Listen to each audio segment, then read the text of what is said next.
Hi, welcome to the first episode of 33andMe. I read recently that 33% of our lives are spent working. This show is all about how people design and fill those 33% of their lives. My first guest is Noah Millman.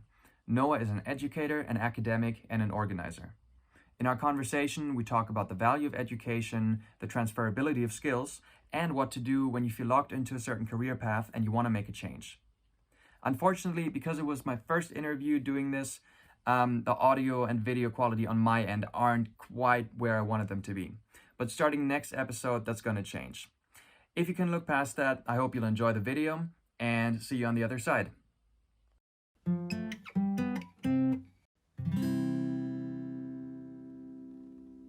Hello, Noah. Hello. Hey, how are you doing today? Good. Here, let there be light. There we are. Perfect. I also got some lighting going on here. I opened the curtains, so it's been nice and warm. That's nice. That is giving me a lot of energy as well. Excellent. I think last time we talked, when we first talked about this interview, it was still snowing, and I think we had our 1 week of winter. Was that? We had our 1 week of winter. Exactly, and then we jumped 20 degrees here in Amsterdam. Great. Okay, so, well, basically, I obviously wanted to do this series of interviews with people that I've met in the past couple of years that I think might have an interesting couple of things to say about careers and jobs. And, we've known each other for about 5 years at this point. You were obviously one of the first teachers that I had in university. And then we were also traveling to some rural high schools in the Netherlands and did a couple of introductions for this PPLE program that you're still coordinating, that you play kind of a major role in now, and that I graduated from. And I thought you were a great person to talk to because you've switched continents in your career. You have amassed a ton of degrees that I want to talk about as well.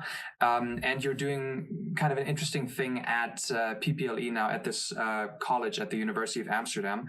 And those are all things that I want to delve into. So maybe in your own words, if you could introduce yourself to people who haven't had the pleasure of meeting you so far, tell us a little bit about yourself. Hey, so thank you, Leonard. Yes, it has been 5 years. That went fast, right? I know. Wow. So from student to colleague, the student becomes the teacher. I like it, quite literally. My name is Noah. I am from Vancouver, Canada. My background is in psychology, but I took a sort of interesting path to get there. I guess if you want to say qualification-wise, I went to a Canadian university. I went to University of British Columbia. And then I ended up looking for some interesting masters, which brought me to Leiden, the University of Leiden, where I went the route of psychology and religious studies. That kind of led me to the PhD route that I took via a joint humanities, psychology, religious studies kind of combination. What we will get to, again, when we're talking about degrees, is probably to check which credentials you need for which things. Mm-hmm. So over the years, I ended up going back and doing another master's as well in social and organizational psychology directly, which then brought me through teaching and then eventually to PPLE. So that is my academic background. Right. And currently what you're doing at PPLE, could you describe that role a little bit? So right now, the title is program coordinator, but essentially what I do is I facilitate a lot of the connections between staff, students, and administration. So there's a lot of bridges that need to be made there. So I'm going between staff who are teaching on the ground and the administration, between students and administration and staff, and trying to see what policies work and how they do and don't. I act as a bit of a fixer or a filter if there's issues that we can deal with in-house, from everything like I need this book, or the computer's not working, to how do I find my schedule, this and that, to larger issues just structurally. So it kind of puts me sort of in the middle of the web as far as being able to assist where I can. The role is quite interesting. It allows me also, because I'm teaching there, because I am both lecturing and I'm a seminar instructor, let's call it, for those who aren't familiar with our design. We call them tutorials. I'm not only helping to create these different policies, but I'm actually using them. So it's much less of a situation where I'm like, you should all do this, and then I just stand back. Right. I'm actually also seeing them on the ground and applying them myself. So if I make a rule, I have to do it. Right. And the position is something that I can totally see you in that position, because you have always been very involved in the PPLE community. You've always been very involved in sort of the creation of this new bachelor's degree. Even 5 years ago, it always kind of felt like you could have had your finger on the trigger, if you will, on things that like PPLE was implementing, or you were sort of the face of PPLE. You did a lot of these webinars. Could you talk a little bit about how you have sort of created this role, or how it happened that you ended up in this role, starting from the beginning of PPLE? Well, I was originally working in Leiden at the university there. And I saw that there was a write-up about PPLE, that it was going to be new and starting. I think at the time there was maybe 10 people involved, maybe a little bit less than that. So I applied, partially because it had a psychology element that I was missing in Leiden from teaching. And also, it was nice for a change and to try the University of Amsterdam. So I came in, the program as it stands existed and was fully developed in concept and classes and this and that. And I came in originally as a seminar instructor for about 2 to 3 courses over the year. And then after that year, we saw, enrollment was going up. We were originally in a small building with 1 hallway and 4 classrooms. I remember, yeah. Yeah, so it was really quite small, and I remember our first tutor training maybe had 6 tutors at it. Now we have 50 that are coming. So it sort of created itself. At the same time, I found the necessity for it, because I think that once you're dealing with more than 100 staff and 600 students, for example, you need more than just administration or staff. Right. And then having this middle role that sort of allowed the go-between to sort of show how things are working and how we can better implement them. It was partially created itself, actually. Right. And it probably didn't hurt that you were kind of there from the start. So I would imagine that at every given point, when this degree program, this college was expanding or was trying something new, there was at least always, a small chance that you would have something to do with it. And then over the years that it went on, there were so many instances where you really were part of that small team that eventually grew larger. Is there a lesson to be learned here for, entering an organization, a company, a college in this case, in its infancy, so that you can perhaps partake in its growth? Well, I always used to say what I really liked about it was that we're too young to be stuck in our ways. So we're open to any sort of ideas or any kind of vision or anything that might work. We're still young, so we still are open to ideas. We're constantly developing. We tell the students, I don't know if they believe us, but we tell the students every year, we use your evaluations to work on these courses, and we do, because a lot of these courses, even the courses that have been running the longest, have only been running since the beginning of this program, which is only 2014-15 year, right?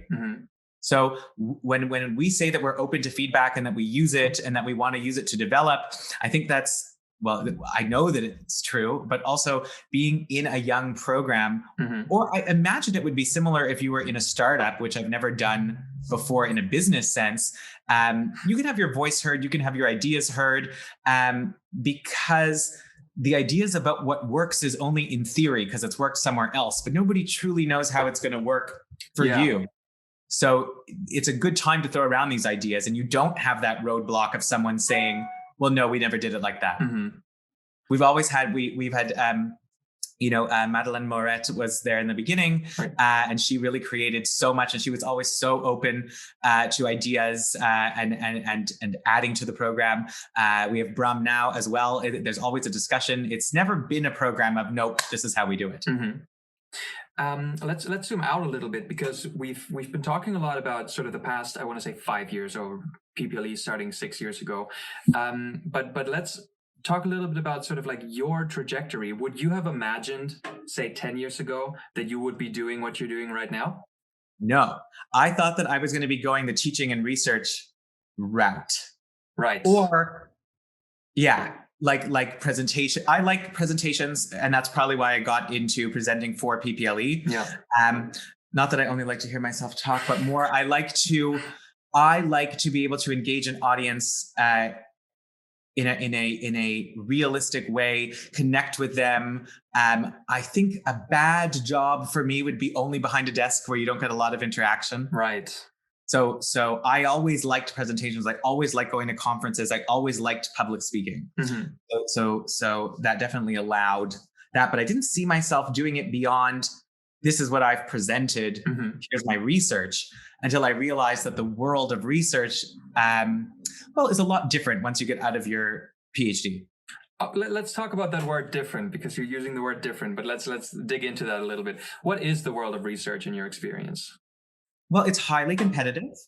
It is very high stress. It is, for some, it is something that can be quite thrilling, and applying for grants and putting together your projects. Yeah. For me, I think I found it a bit too solitary, I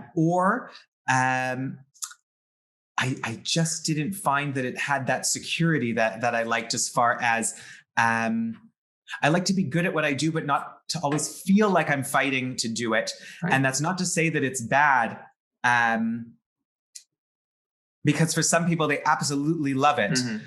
But I got more joy out of production, if you will, and not so much from the research part. And by production, I mean facilitating the running of a program. Right. So I really empathize with your views on research, and obviously I am one master's degree and a PhD shy of your education level, but I can already see these sort of drawbacks, sort of being quite isolated if I was to pursue research full time. Or one thing I'm really thinking about that you also just mentioned is this almost like a rat race. It feels like you constantly have to put out research. The job security, I guess, is there, but only at what cost is what I'm wondering. As long as you're getting these grants, or as long. I just remember going to the conferences and feeling very overwhelmed, not from myself, but from everybody else, that it was it was a lot of like, here's my business card to let me know, and it was very collaborative, and it was very friendly. But it just wasn't, I didn't have the same drive to keep putting these projects together. Now, would I work on a project with somebody? Absolutely. Am I excited by research? For sure. And I still keep up with it. But I couldn't have that as my central task right now. That's just not what I felt I was getting the most enjoyment out of. Mm-hmm. Yeah, I'm very much with that. I can really, really see that. But I still do it. I don't dislike it. Yeah. I just don't know that I could do like 60 to 80% research and 20% something else. Right. And just my personality. Right. And I'm almost wondering, because I think that sounds like a ratio I could be cool with. But how easy would you say is it to do a career in academia where you do only 20% of research and 80% of teaching? Because a lot of the PhD positions I see, and a lot of the postdoc positions that I'm, seeing on my peripheral vision, I'm not obviously looking into them because I don't have a PhD, but a lot of them are very research focused. I don't think it's that hard. Okay. I don't know what's available now, but I would imagine there's a lot of opportunities, for instance, with teaching colleges, where I don't think you will find a PhD position that is 80% teaching, 20% research, but I think you will find a way to create a day or a week where 70 to 80% is teaching and class focused, and research is something that you'll do on the side as part of a smaller project. Right. I think you'd have to create that design yourself. But I think it's possible. Interesting. I also wanted to talk a little bit about sort of your other projects, because I know this, from you personally, but I also just looking at your LinkedIn, there's a lot of stuff going on that isn't necessarily directly related to academia. You have a fitness business. You have you work in fitness. You have a event business, if I understand correctly. And there's about 6 years of experience with Boom Chicago, which is obviously this amazing comedy club here in Amsterdam. Could you talk a little bit about everything non-academia and perhaps at some later point how that actually ties in with where you're at professionally right now? Well, I was always quite interested in live performance theater, music, this kind of area. Mm-hmm. And so when I moved here, a lot of expats in Amsterdam are driven to Boom Chicago as sort of an expat embassy, if you will. It's where everybody ends up at some point. Everyone's from everywhere. It's really friendly. It's really accessible. It used to be right in the middle of one of the large squares as well in the city. Oh, really? It's now, it's now moved. It was in the Leidseplein right in the middle. Oh, really? I didn't know that. Yeah. So Chicago Social Club. Okay. Those are connected. So we'll put the word boom in front. Boom Chicago Social Club. Well, it's a mouthful. It was in the same building. So I think it's so it was that later. Right. They were running even from the same building, and then it moved over to where it is now. And I mean, a lot of my friends I still have through that place. So it was really a nice place to connect. And also, I mean, it's a comedy show. So it's just, why not? To love. Right. Yeah, and it was improv, so you could go, especially if we were volunteering or working or hanging out there. It was a different show every day, so why not? Yeah. Which then got me into production, as far as props and costumes and just generally helping out, just because I loved it. And that went on for a while, which I always really liked that opportunity. And then slowly along the way over the last few years, I was also getting into festivals and artist handling and sort of backstage production, this kind of stuff, which ended with me creating this company. Here you can open up a one-person company, it's called. Don't ask me to pronounce it. Yes, I'm aware. I think a lot of people who work for Uber Eats do that as well. They're all ZZ payers. Yes. And so I have a company that does entertainment and productions. And one of the things that I do is, we'll put on events and production. That's everything from casting to putting out a whole show, or I can be brought in and just run your backstage in your fully developed idea. So you just need somebody to make sure that it goes well. It will go well if I'm there. And then I also do this group fitness training. So I'm not like a personal trainer, but I do group fitness like spin and boot camp and this kind of stuff. And it all falls together under this same training company that I do. So it's allowed me to sort of work freelance in how I want, and allow me to build that along the side. If we go back to academia, one of the downsides is that it is quite strict with what your salary can be, which is not a secret. I mean, you've seen it. We also, it's not like a secret document. It's like this. It's literally a table with the X and a Y axis, and this is your salary. Yeah. And so it's not good, bad, and different. It's just like you can know what you have and what it's going to be. And it's not the type of job where you can go in and say, I want a raise because of this, or the hours are set. You do your best. I will always give the best class I can give, and I will always put all the most energy into it. But there's definitely room for me to do other things. Luckily, fitness and production are not 9 to 5. They are from like 6 till 8 in the morning, or from 6 till 9 at night. Production is obviously never in the day. So it's never conflicts at all with what I'm doing. So I've been able to very nicely combine these things without any compromise. I haven't had to compromise any of these things because they're all operate in separate bubbles at separate times, which has been lovely. Yeah. Would you say the variance, the variety of jobs that you're doing, does that help you to excel at the other jobs? So I don't think it's a variety. I think it just sounds like a variety. It sounds like a huge variety. It sounds like you're doing fitness, which to me is like one thing, and then events is another one, and then academia is a completely different one. But there's 2 of those things is teaching, and 2 of those things is coordination. Well, that's one way of looking at it. So for instance, I always like to run the show, to be backstage, to make sure everything works, which is very similar to my position at PPLE. That is very fascinating. I hadn't thought of it that way. And with fitness, I'm able to give a class, to take what I've learned, to put. I'm working on another trainer certification as well now. I'm working on. There's 3 trainer certifications that I'm doing in my spare time as well that I'm working on. But it also allows me to create these classes. One thing is that there is a lot more. What's the best way to say this? Positivity from the students in fitness. They really want to be there. They really enjoy it. They really appreciate it. And because I like not the performance, but like the act of creating something for you to enjoy, and then you enjoy it. I get that now from those fitness classes, which is a really good beginning and end to my day for me. Because it's certainly a different a different mindset of students, the ones that are coming to a fitness class or the ones that are in a university. So I actually find that they're not all that different. I'm just moving differently, but I'm doing the same thing. That's very interesting. That gets me thinking about things like transferability of a skill. And that seems to be something that, according to what you're just telling me, is something that you're really honing.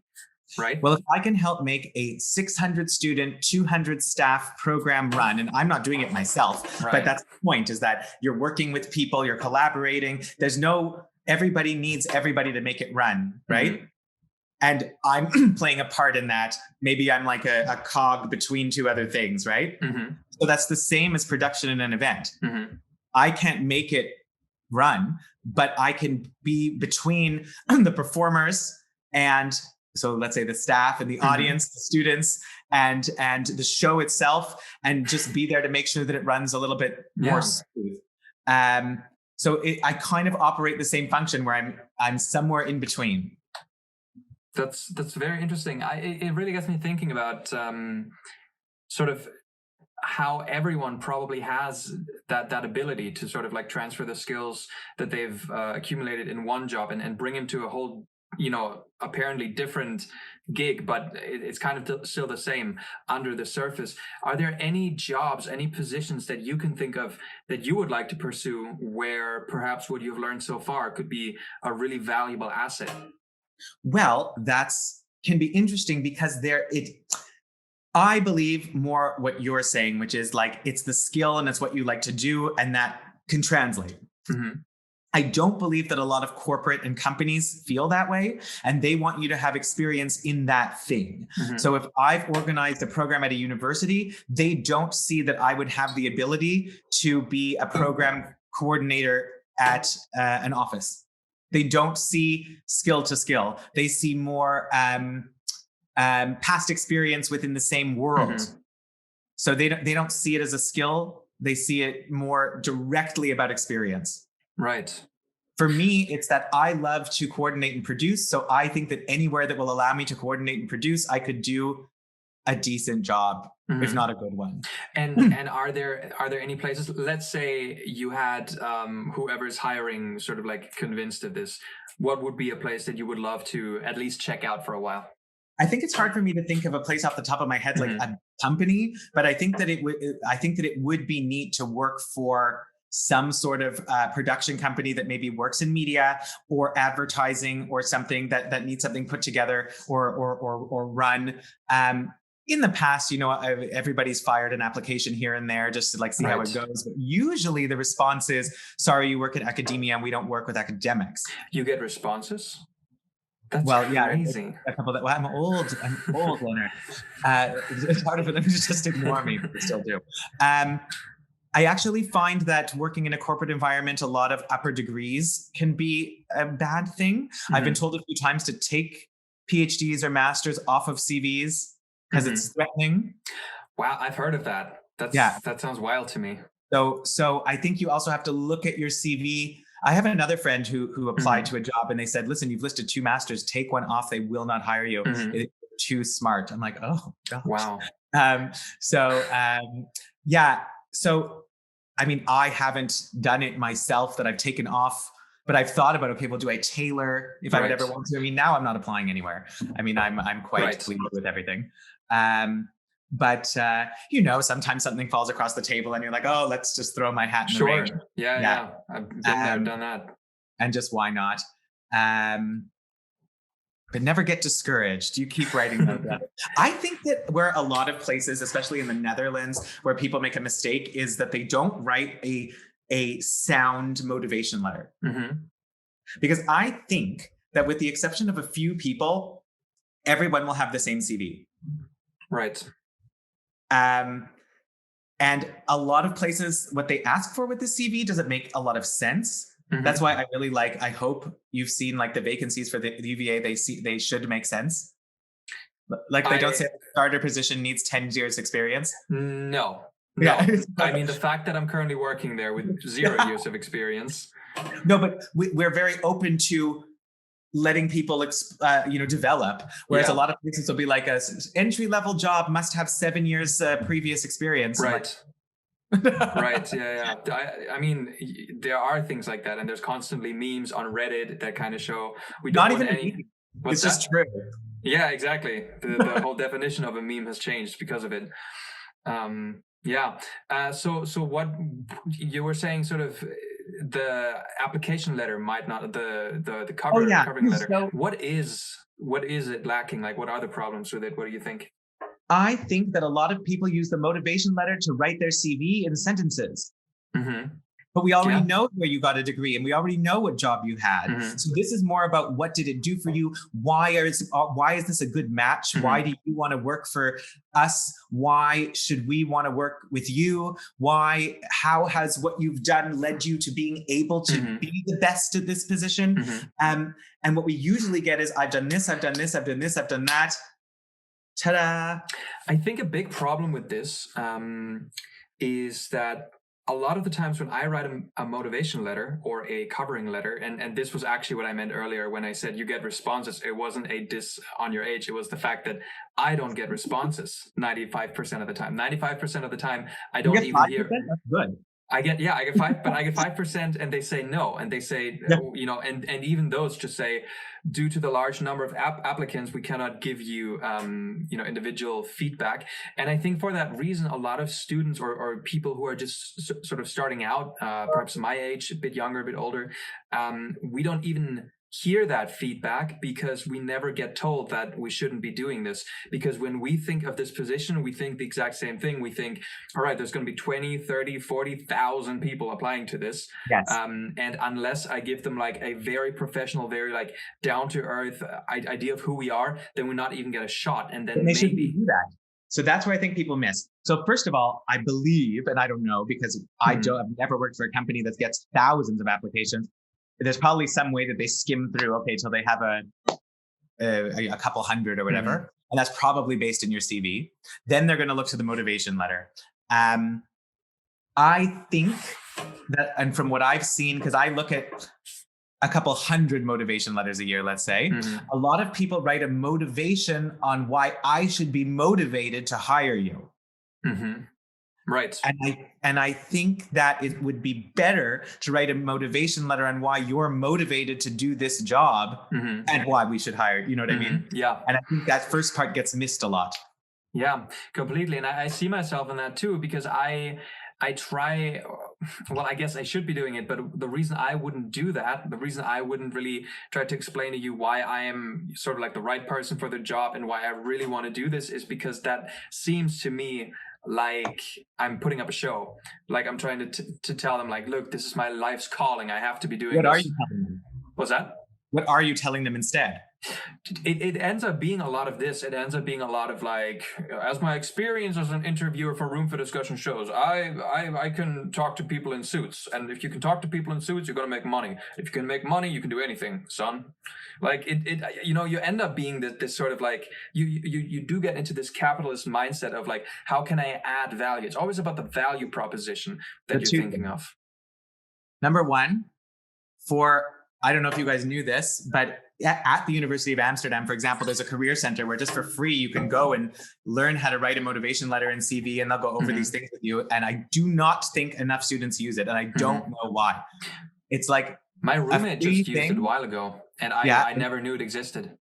Yeah, so it just go. They'll help you. They will explain it to you. They will discuss it with you. It's right there. It's. I don't know why students don't use it.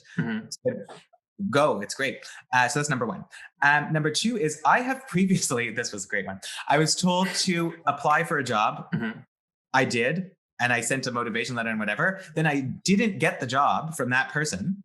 And when I asked why, they said, because in your motivation letter, you only wrote that you could do a good job at it, but you didn't write that you wanted it.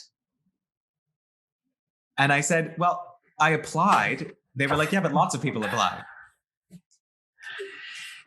What do you think about that? What do you think about that response? In that specific scenario, I didn't understand it, because if I told you, hey, apply to this job to me, I wouldn't say, well, you didn't write, if you give me this job, I'll take it. Yeah. But I don't know what type of lesson they were trying to show me, but they were basically like, your letter only showed us that you'd be good at it. And I do think there's a degree of me not trusting, and perhaps you, I don't know if you feel the same way, but a lot of the times when I hear reasons like that, because there are instances every once in a while, once in a blue moon, when I do get some individualized feedback for why an application didn't come through, I hear a reason and I just kind of look at it and kind of go like, I don't think that's the reason. I think this is what you can tell me, because you don't really want to tell me that you just don't like my education or something about my profile that would be a little bit harsher. Not the education. It can't be the education. Here's some tea. I applied for a job once years ago, and I didn't get the job because they said, this was their feedback, they could not see on my CV that I had any relevant university experience.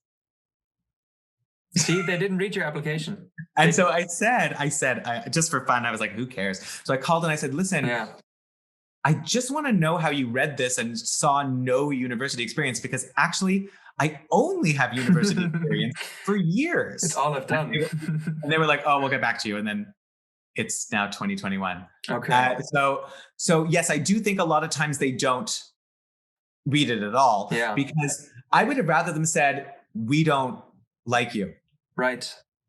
We don't think this is good, than to say we don't see any experience at a university. Even just the employers are Leiden, Amsterdam, like they're all universities. Yeah. Oh, how is there no experience? Right. So you can't win all of them. No, and I also think I have had these types of conversations as well, where I applied for a job. This is another individualized feedback that I got back, and basically they were saying your experience is too academic, so it's kind of similar to what you were saying. You're going to see that all the time, right? I get all the time. It was for event management. It was a company that was working here in Amsterdam and in Berlin, and they were saying, we like your profile. We enjoyed the interview. Everyone at the office, because I was even there at the office for half a day, doing like a couple of interviews. And they were saying, we liked your interviews. We liked everything you said, but you just seem a bit too academic, like PPLE. What is this? Like, we need people who can just like, do the event stuff. And I'm just thinking, like, what do you know about me? Like, why do you think I can't do this? I would love to work in events. I got to tell you, I would love to throw a festival. Like, okay, first of all, you'll call me after this. I have some ideas. Okay. But second of all, here's two things you're not going to be able to get away from, but we can try. Number one, as soon as they see anything with academia, including working in academia, you are now an old man in a tweed jacket with dusty chalk hands. And there's nothing else that they're going to see, Right. And so that's it. They see that old black and white photo of Einstein, right. And they're like, how's he going to turn this crank? and so that's number one. Number two, it's they're always going to like I would always get these responses of too academic, there's only academia. So what I was advised, and I don't know, I'm not saying that you should not write all the most accurate information, but I've been advised, I have not yet had the chance to do this because I haven't applied to anything since then, is to change words on your CV. So I don't instead of know. master's degree, I write PhD. Okay, No. thank you for that advice, Noah. Instead of teacher, you write instructor. Instead of student, you write participant. And then it just makes the initial skim less education-y. Because if you gave presentations to participants, it sounds different. I don't know. I've never done it myself, but I've heard that that's a better way to do it. What does it say, in your opinion, that we're at this point in, society is such a big word, but in sort of this field that we're in different fields, but we are kind of in the academic route a little bit. I mean, we're both working in some capacity at the university. What does it say about this field that this seems to be what we have to do in order to get out of it?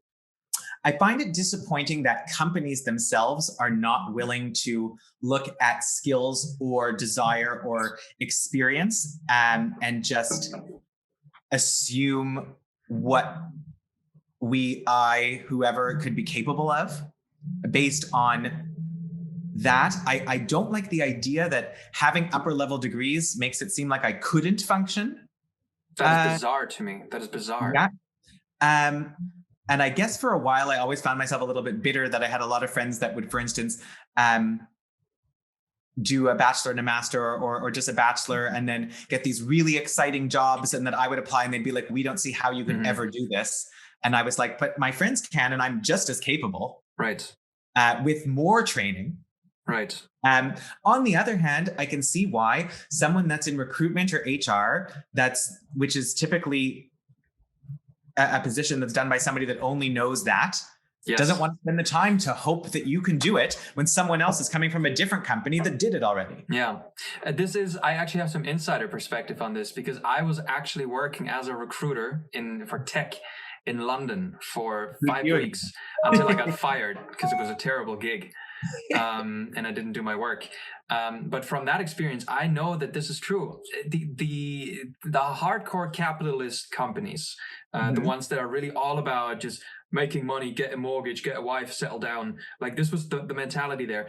They don't want to take these chances. It just never once did I see someone going like, you know what, this guy, he has less experience. He wants the same amount of money, but what he's done so far, because people don't dig that deep. Tech recruiters, they don't actually, in a lot of cases, they don't actually know JavaScript or whatever they're recruiting for. So all they see are these very sort of superficial indicators, and then a job will be given or not based on those parameters.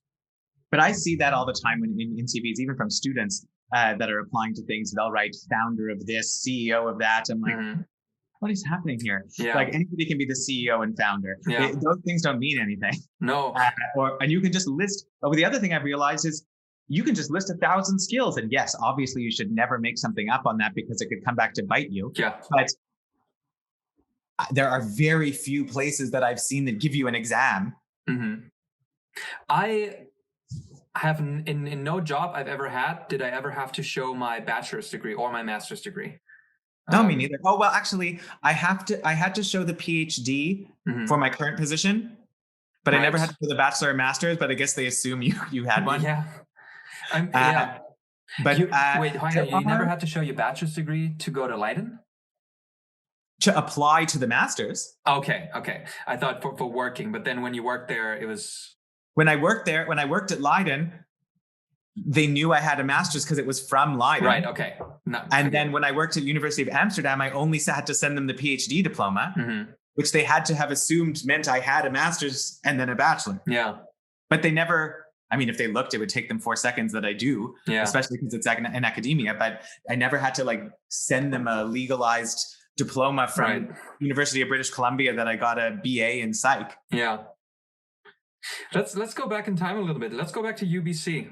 Okay, let's. How did that shape sort of the future? Because you declare your major in Canada not when you start studying, right? You do that when you're already in college. You apply into arts and or sciences, and then you take courses. You sort of have this shopping year, and then you declare a major and or a minor after your first year, basically. Now, some people already kind of know what they want to do. So they'll take Sociology 101 and Psych 101 and this and that, and then they'll just kind of have all these base courses and go from there. Right. Some people don't, and then it's more shopping, and then it can take longer. But I pretty much knew I wanted to go into behavior. Mm-hmm. I was going to either go the behavior route or the full-on sciences route. So I did a little mix. Mm-hmm. So I was taking, like, I took biology, physics, chemistry, calculus, but then psychology, sociology, religious studies, and blah, blah, blah. Mm-hmm. Why? Because I wasn't sure. And we have a year, and these all become these elective credits and all this kind of stuff. So nothing was a waste. And what was your but what was your reasoning? Like, why did you know that this was sort of the route, like this behavior route? I know we're going back to your bachelor years now, but also, like, how did that kind of unfold? Because you continued to commit to it in your master's degrees and your PhD. Like, you know, it wasn't radical shift to like physics or space science or something like that. No, I guess I was always interested in the human mind, not so much from a counseling and clinical perspective. I didn't really want to have a chair in a room and discuss with someone, but I was always interested in sort of, how do we have how do we predict or have people act seems so devious, but it's just more like I get it. How do we create something that people will like, or have somebody follow a rule that is necessary, or this kind of thing. So I was always into social psychology. Like, my favorite courses were always social psych and memory and groups and this kind of stuff. Not so much abnormal psych or clinical or counseling kind of stuff. I didn't dislike it; it just wasn't for me. Yeah. I had thought previously about going the psychiatry route, which I left because I wasn't that interested in direct people, and also sciences didn't really speak to me. And by the time I was doing like organic chem and all this kind of stuff, I was like, oh, no, this is not for me. I feel that. And so I also thought about, my dad's a pharmacist, so I thought about going a pharmacy route as well. But I always liked that because there's also quite a lot of well, you're dealing with the business side, you're dealing with the client side is really, but again, you had to be doing physics and biology. And after a year of that, it just wasn't for me. So then I started going the behavioral psychology route, the social psychology route. And that's where that went. Once I did religious studies on the side because I really liked a couple of the teachers. The lectures were always good. You need these extra elective credits that aren't from your same faculty. Like, I didn't want to do that. 100% of my program was only psych credits. So that's why I did the minor. And then I got really into that. And then it became a blend. So I became really interested in how religions function and how people function like that. I applied to a master's at UBC. And I didn't get in. And it's the best thing that ever happened. Because then you came to Leiden. Because then I went and I started my international part of my life. And otherwise, I would have it's not bad that I would have stayed there and done that degree, but I wouldn't have had all these opportunities, I don't think. Right. And because you then went to Leiden as your second choice, or were you? No. What was that process? So I applied right away for this master's. It didn't go through. Then I decided I was going to take an extra year of some more prerequisite courses while researching more stuff. Well, extra semester. It's a little bit different. You take more classes per semester at UBC than here. Okay. So I think you take about 5. 5 per semester. So 10 a year. Wait, isn't that what we do at PPLE? No, then I think it's more. And also it's through the whole... It's not in blocks like that. And then you have all classes. I think you're taking 5 classes that go from September to December or something. I don't know. And so I took those extra courses and I started looking for programs. Then I found 2 psychology of religion master programs that happened to be in the Netherlands. And then so it became my second first choice. Does that make sense? That's a great way of looking at it. Yeah. It's not a consolation prize. It's not like, well, I didn't get in here, so I'll go there. It's like, I didn't get in here, regroup. Okay, now this is a better idea. Yeah, exactly. Especially at that stage, like, you know, at that age, and also just like that stage of career, it's not like you know exactly what the right degree is for you anyway. Like, a lot of it is just kind of what you hear from your friends, what you read on the internet. Sorry, what's that? It turns out I picked the wrong one. Well, that's love the degree. What's that? I loved what I did. I did psychology of religion, but the degree that you get is given from the faculty that gives it, so even though it was psychology and I was working with a psychologist and I really enjoyed it, the diploma is a Master of Arts in Religious Sciences, which doesn't get you hired by the psych department. So then I went and did a Master of Science in Social and Organizational Psychology from the psych department. Right. Okay, so that worked out. Yeah, so I did that during my PhD. I did that master's simultaneously. Right. But we have to talk about that. Well, so the first master's, super interesting, loved everything about it. Awesome. Unfortunately, on paper, for the same reasons that people tell you, sorry, you look too academic, people would see me and say, sorry, that's too religious. And then I was thinking, I actually didn't do many religion courses. It was psych, but I worked with religions, and that was the degree title. So I was like, crap. So now I went and did a Master of Science in Social and Organizational Psychology, and I worked in group preference and participation, and it was just pure science psych. So then nobody can argue with that. Right.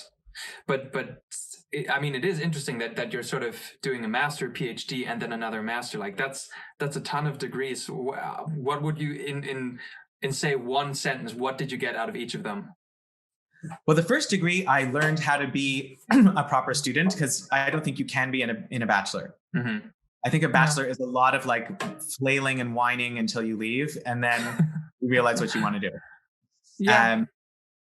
And then the master's like showed me what I was interested in. The PhD really geared me toward one thing, but a PhD is more focused on one thing. It's less of a program with all these different classes and whatever.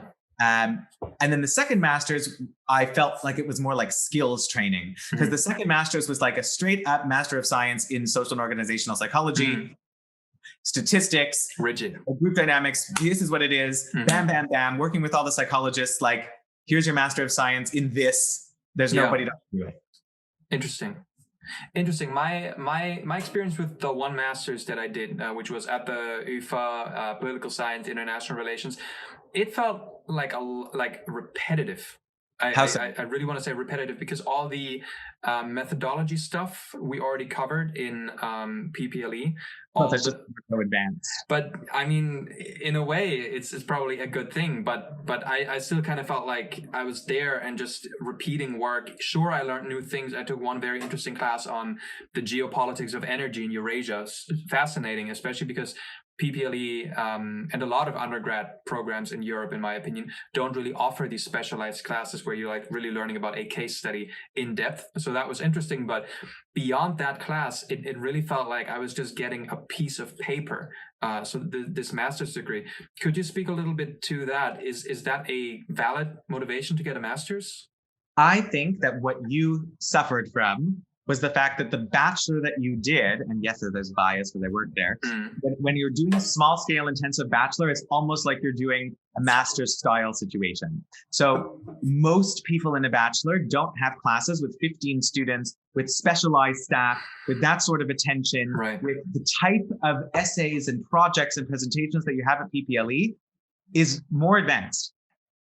So when you do a master's, dare I say regular master's or generalized master's, it might seem even easier and less involved, and almost like a shorter version of one of your years, because we just put you through a honors small scale intensive degree that's very similar to the structure of a master's in not in necessarily the difficulty level, but in the expectation and structure. So I think that you fell victim to a high, not pressure, but a higher level bachelor design. Yeah. And, I had these thoughts while I was doing it, but then I was always thinking, how elitist would I be to really believe that? But then I guess it's not true. Elitist. It's true. It was PPLE was more work than that master's by far, by a lot. But I don't think it's elitist. It is just the nature of it. A master's is always going to be, or almost always going to be, smaller classes, more individual attention, more focused work, because you're not doing these big intro courses anymore. But you already have been doing that. Your bachelor experience, I think, is not typical.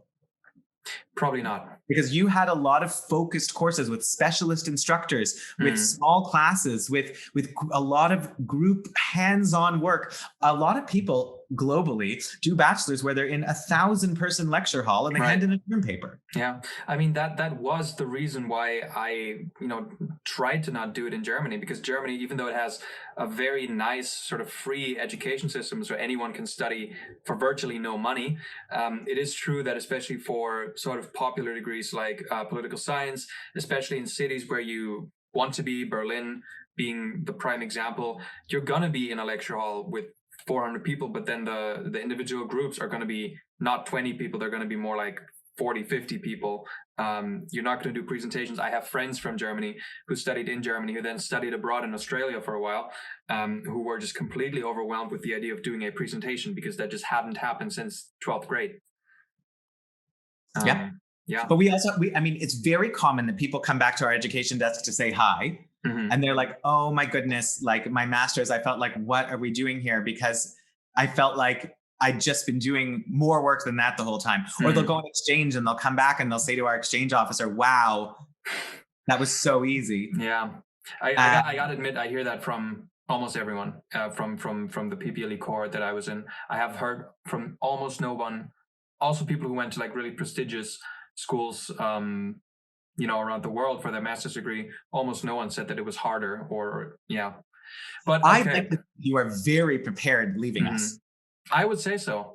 And I think that is what, and this is probably interesting, not only for people who do this PPLE thing, but also anyone who is doing a bachelor's degree and they feel like they're putting a lot of work into. It's that sort of cognitive dissonance. I don't know if I'm using this word right. Maybe I am, maybe not. This is your interview. It's all right. Okay.